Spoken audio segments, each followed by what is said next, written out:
BPF दोलोनि president हिसाबै सायख'बाय जाम्बा होननानै परिचय होदों बिथाङा जायखौहाय जाम्बा होनदों दा बेखौ स्पष्ट खालामगोन जोंनि रायजो राजा नोंथांमोन बा आं जों बयबो ज'है सोरखौ गोहोआव लाबोनांगौ लाबोनाङा बे गोहोआ सोरनि फारसेथिं बोहैलांगासिनो दङ।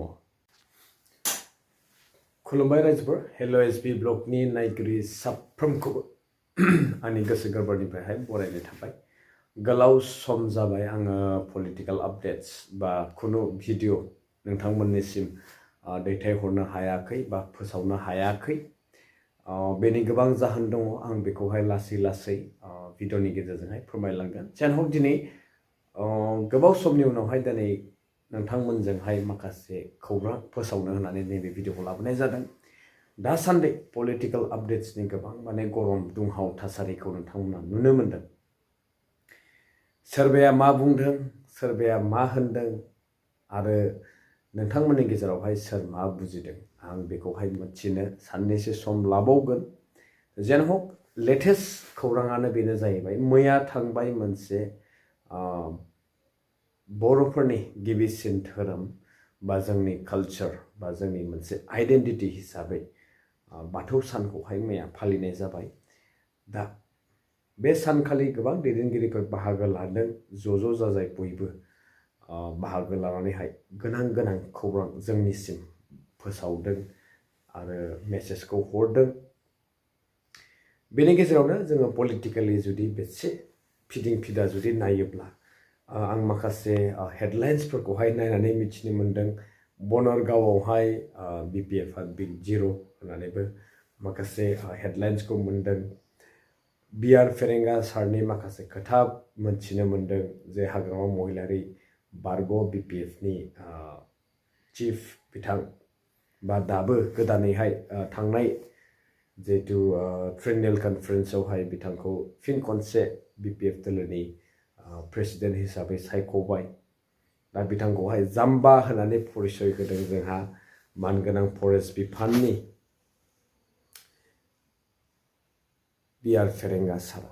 दा बेवहायनो माखासे क्लिप्सखौबो नुनो मोन्दों जे जायखौहाय जाम्बा होननानै परिचय होदों बिथाङा जायखौहाय जाम्बा होनदों दा बिथाङासो जाम्बानि परिचय लादों नामा। जिहेतु आङो मैयानि भिडिअआवहाय मोनसे नोंथांमोननो फुटेज दिन्थिबाय। जायफोरा जोबजासिम नायदों हयथ' बुजिबाय, जोबजासिम नायाखैब्ला आं खावलायो जोबजासिम नाय अब्लाना बुजिना मोनगोन जाम्बानि परिचयखौहाय सोर होदों आरो रायजो राजाया बेसेबांसिम सांग्रांथि दङ नैबे भिडिअनि गेजेरजोंनो मोनथिनो मोनगोन। दा जेन हक आरो बेनि मोननै मोनथाम भिडिअ आं होबोबाय जे बिसायख'थिया माब्ला जागोन। स' दा बे खोथाया रोखा जाबाय जे बे एप्रिल दाननि गेजेरावहाय इलेक्शन जोंनि BTCनि जानो गोनां जिथु दंमोन बियो फावसायबाय। बे दा नोंथांमोना स्पष्ट मोनथिबाय मैया दाखालिनि निउसखौहाय नायनानै हेमन्त बिश्व शर्मा सार बिथांजों लोगोसे जोंनि बिटिआरनि CM बिथांनि केस होनायजोंहाय बिथाङा दा CM बिथाङा फोरमायदों जे आसामनि गिबि मन्थ्रि बिथाङा फोरमायदों इलेक्शनाहाय सेप्तेम्बर दान बा अक्ट'बर दाननि गेजेरावहाय जानाया रोखा। स' बे क्लियार जे एप्रिल दानावहाय जोङो इलेक्शनखौ नुनो मोननाय नंला। आरो बिदिनो गोबां आपडेट्स दंबावो माखासे पलिटिकल आपडेट्सफोर दङ। दा गोहोआ सोरनि फारसेथिं बोहैलांगासिनो दङ बबेथिंहाय बारा बारगासिनो दङ बेखौबो जोङो रोखा मोनथिनो मोनगोन। दा बर्थमान जोङो स्पष्ट बुंनो हाया जिहेतु CM बिथाङा रोखा फोरमान होदों जे बिथाङा हारसिङैनो BTC बिसायख'थियावहाय बाहागो लागोन बेयो स्पष्ट। आरो बेजों फोरमान जायो जिहेतु बिथाङा मोनसे खोथाखौ स्पष्ट बुंदों जे बिथांमोना BTCनि गासैबो सिटआव बाहागो लाया होनदोंब्लाबो हयथ' लानोबो हागौ।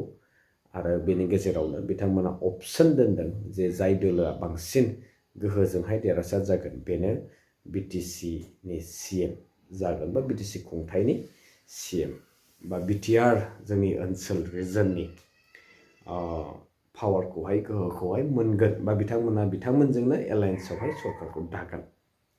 दा बेखौ स्पष्ट खालामगोन जोंनि रायजो राजा नोंथांमोन बा आं जों बयबो जहै सोरखौ गोहोआव लाबोनांगौ लाबोनाङा बे जोंनि आखायावसै बेनिखायनो सांग्रां जानायनि समा फैबाय समखौहाय जोङो नोजोर होनांसिगोन आरो ओरैनो जोङो आलां फालां खोथा बाथ्रा बुंनायजोंहाय गोदावालाबासिनो दिनैनिफ्रायनो जे थांनाय समाव जि जाबाय नैबे दान्दिसे सम थानायावबो जोङो बुजिनानै मोनो जे थारैनो सोर मोजां सोर गाज्रि बेखौहाय बिजिरनाया जोंनि दायित्व जाहाथे जोंनि गेजेरावहाय सोरबा थार्ड पार्टिया जोंनि हान्जाफोरखौ जाय आन्दलन खालामगिरि बिथांमोननि गेजेरावहाय बेफोरबायदि बेले बेजेखौ खालामनो हाया नैबे स्पष्ट जानांगोन जोंनि गेजेरावहाय नैबेनो मेसेजआ दिनै नोंथांमोनजोंहाय आरो आङो खुनु क्लिप्स दिनै दिन्थिनो लुबैयाखै माखासे भिडिअ लाना फैबावगोन देहायाबो एसे उसुख दङ आं लासै लासै फोरमायलांगोन होनना जितु बुंखादों बिदिनो लोगो मोनबावगोन नोंथांमोनजों नेक्स्ट भिडिअ टिल देन स्टे टिउन बाय बाय